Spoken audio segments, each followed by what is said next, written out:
Last night at the Met Gala, we had the opportunity to invite more disabled people to be part of the red carpet for the first time. We had disabled press at the red carpet, but also what we were very proud to be able to do is achieve greater accessibility at the Met for the very first time. The Met is a beautiful, historic building.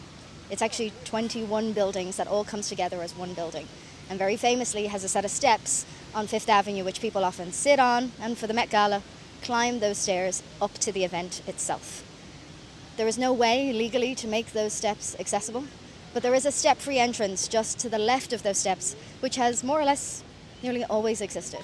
For the first time last night, we extended the tent. The tent is how people enter the gala in order to ensure that for disabled guests, for older guests, for anybody with access needs or an uncomfortable gown or ensemble, that they can access the gala in a step-free way, in an accessible way for the very first time. The Met Gala is an annual fundraiser for the Costume Institute. Last night raised over $40 million. It is the largest fundraiser for a cultural institution in the world. The Met Gala has existed for almost 80 years, and in that time, accessibility has never been part of the production, the planning, as regards to the steps and the entrance. Why? I guess it's because disabled people have never been in the room. But the reality is this is a self-fulfilling prophecy. If disabled people are not invited, they never get to request access. But access should never have to be requested. It should be there by design as a baseline anyway. What we hope is that last night was an example, but also was a precedent and part of the process, both at the Met Gala and cultural institutions and at events forevermore. In terms of next steps, I guess a couple of things. The exhibition will be on at the Met for the next 9 months. It will close the first week in January.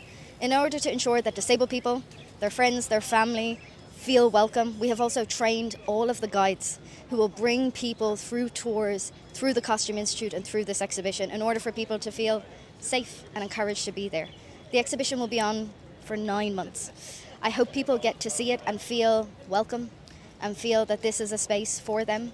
But one of the things that the exhibition also identified was just a lack of disabled fashion designers. We were able to put together 3 disabled designers in this exhibition, but there is more who maybe don't yet feel safe sharing that they're disabled, but also we need to create those pipelines of talent. So what's next? We have a scholarship program here in New York with Parsons School of Design. We currently have 8 disabled people studying fashion design at degree and master's level. Some of them graduate this week. Our next responsibility is to get them jobs, and a new cohort of disabled potential fashion designers will join the program in just a number of months. We hope that that's a program that doesn't just get to exist here in New York, but will get to exist globally, so that we're no longer asking where are the disabled fashion designers. They're there. They've always been there.